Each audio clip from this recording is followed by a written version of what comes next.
Yo, what's going on guys? Tanmaya for Simple Snippets, and I'm back with another video tutorial on core Java programming, and today's topic is going to be arrays in Java. So quickly open up your NetBeans IDE as well as your Chrome browser and you can see the URL. Just type it out and go to this article which I have created on our official website. So this is an article exclusively for arrays in Java. So we'll be learning the theoretical part from this and then we'll go to the programming part on NetBeans. So make sure you watch this video till the end, because we'll cover both theory as well as the programming part. So let me just zoom in a little bit. I'll say Ctrl++ on the Chrome browser. So yeah, let's start off with today's topic, that is arrays in Java. Now if you're coming from C++ background, the concept is exactly the same, just that there is a little difference in Java because everything is in objects and class, right? So there are some differences, but the concept of array is the same. So let me just read out a little bit of theory and then we'll quickly jump into the program and then we'll come back again. So starting off with a little bit of theory. Now arrays in Java are a group of like-typed variables that are referred to by a common name. So basically array is a collection of similar type of elements that have contiguous memory locations.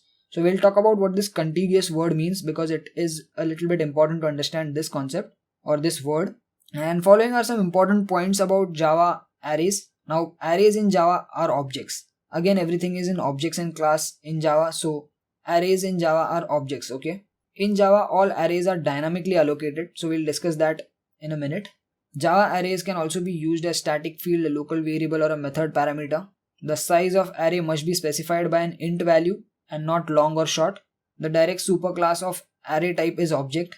You don't need to get into a lot of theory right now. These are just certain important points. Now array can contain primitive data types as well as objects of class depending upon the definition of array. So basically what we're doing is we can create arrays of the primitive data types as well as the classes and objects that we create. So I can have an array of objects also. And in case of primitive data types, the actual values are stored in contiguous memory locations, and in case of object of class, the actual objects are stored in heap segment. So in the memory is divided in two parts, that is the stack and heap, and the objects are usually stored in the heap segment. So that's again a theoretical thing that you don't need to get into a lot of detail. But this is how the structure looks like. So this image is a proper visualization of what an array looks like in the memory. So this is an integer image. So this is the syntax. So I say int x, opening and closing brackets, and inside that I don't need to specify the number of values that the array is going to store because I have explicitly done it over here. So I've done the initialization, instantiation and adding of values in one single line itself. Okay, so there are different ways we can go about this and we'll do that in the programming part.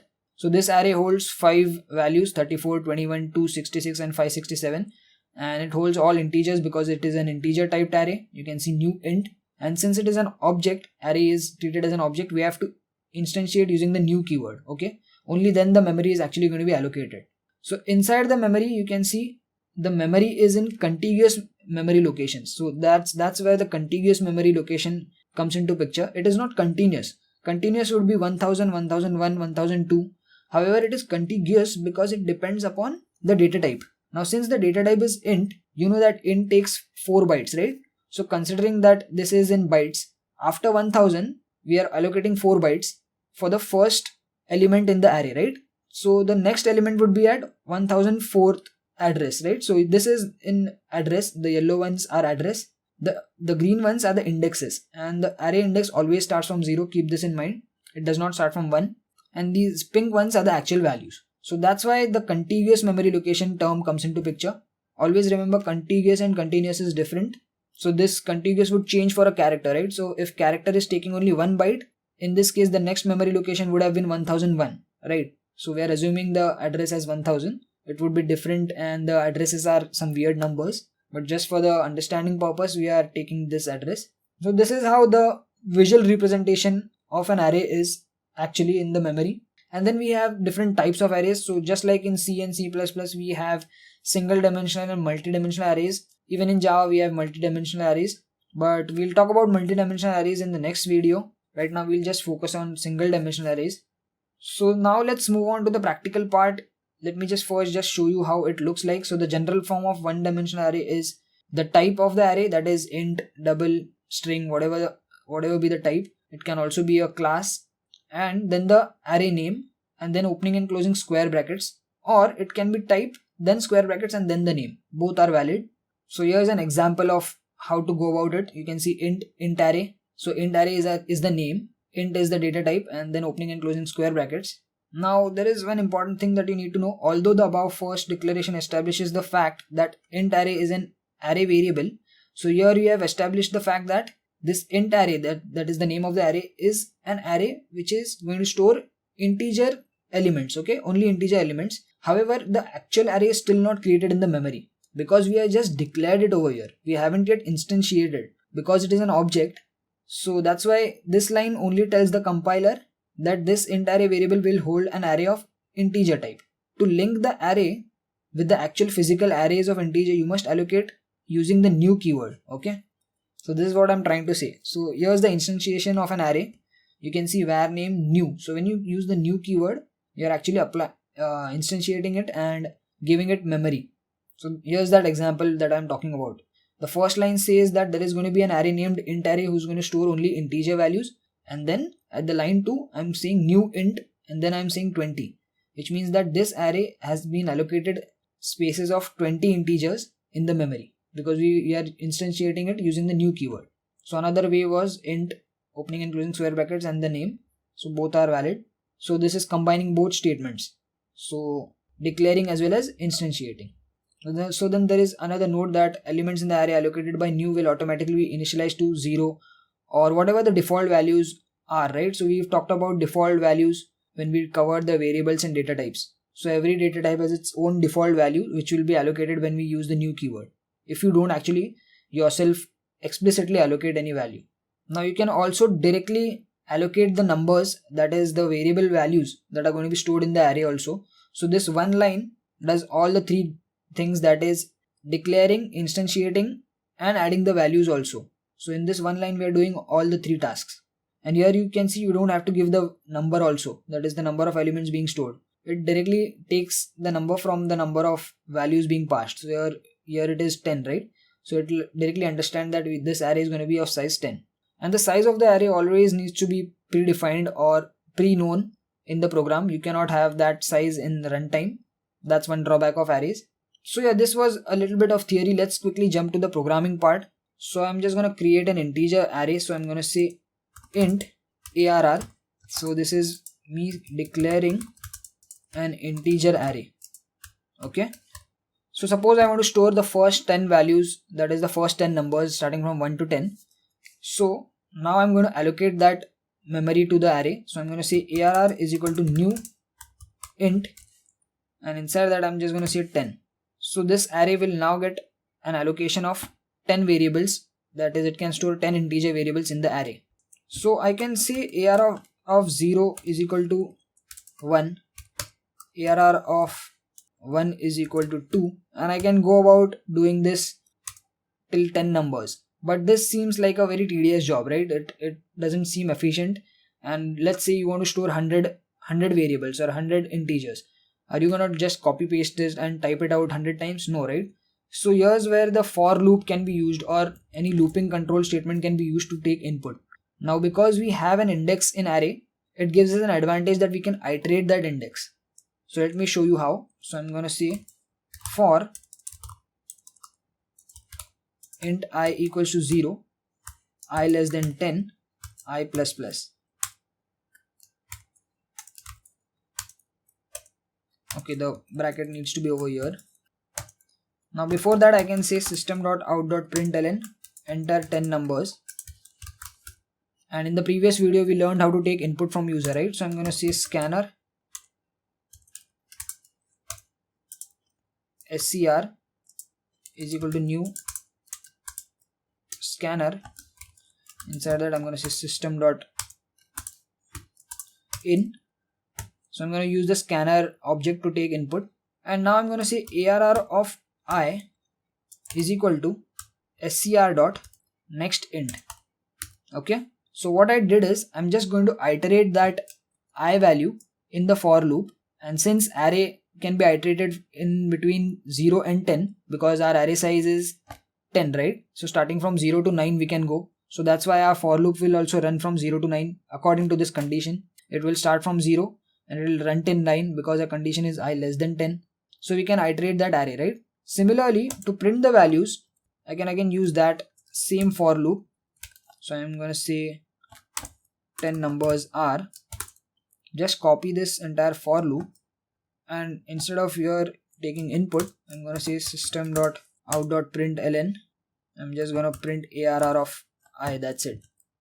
Let's save this and let's try to run this. So there you go, it's saying enter 10 values. I'm going to say 1 space 2 space 3 space 4 space 5 space 6 space 7 space 8 9 and 10. So these are 10 numbers. Let's see if this works. So there you go, you can see it took all the numbers and it printed them. You can see 1 2 3 4 5 6 7 8 9 10, which means our program worked perfectly fine. If you want to print them in one line, instead of println, you can use print. And what I'm going to do is I'm just going to take 5 numbers for simplicity. I'm going to say enter 5 numbers over here, reduce this to 5, again reduce this to 5. I'm going to say 5 numbers are, save this, and you can take in any numbers, right? So I'm going to say 344 56 33 12 11, and there you go. The 5 numbers are okay. I did not add any space in between, but you can see the output 344, and we have 56 33 12 and 11, right? So if you want to get a little creative, you can add or append some spaces also in between.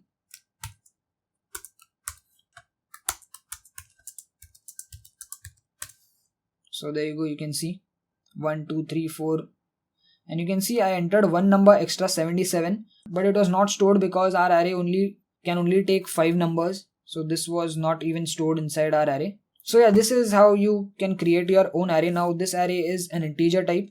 You can also create a double type, a character type, a boolean type. In fact, you can also create another class type of array.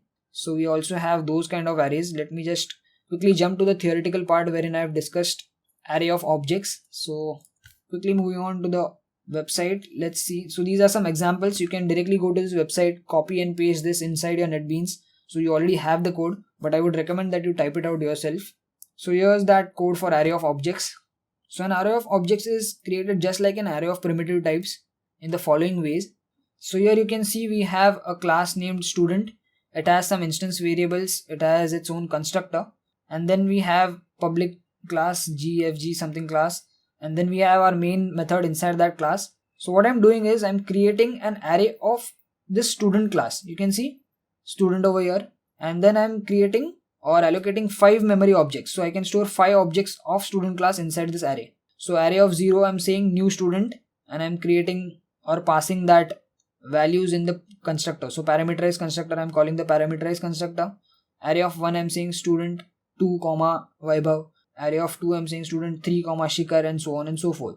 And then again, I'm going to access them using the for loop, just like we did for our primitive data types in the program example. And you can see we got the output as well. So this is how you can use arrays to create arrays of objects. So that's how this is done.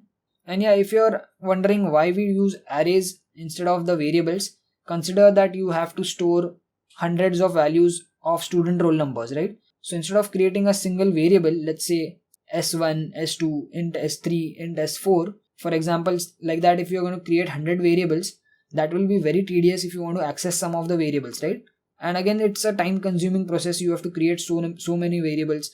So instead of that, why not create one single array with a single name and then just give that 100 value as the size of the array, and then you can access that using the for loop also.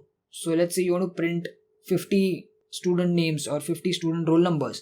So are you going to just copy and paste system.out.println 50 times? No, right? You're going to use the for loop. So that's where you can use that iteration property of arrays, because arrays have index. So this is one big advantage of arrays over the basic variables. Again, we can perform sorting and we can perform a lot of operations on arrays by default. So there are many advantages of arrays, and few drawbacks would be like you need to predefine the size of the array, and you cannot do that during the runtime. And arrays can only store a single type of data. So if you're saying the array is going to store integer values, it cannot have a float or double value in between. If you're going to say your array is going to store student objects, you cannot create another class and try to push an object of that class inside the student array. So that's one drawback. So yeah, this was a little bit about arrays in Java. I hope the concept of arrays is very clear. You can go and visit this article. I'll share the link of this article in the description. It's our official webpage. Let me know how this video was. If you have any doubts, you can put them in the comment section. We'll discuss about multidimension in the next video. So if you haven't yet subscribed, make sure you subscribe to this channel, and I'll talk to you guys in the next video tutorial. Peace.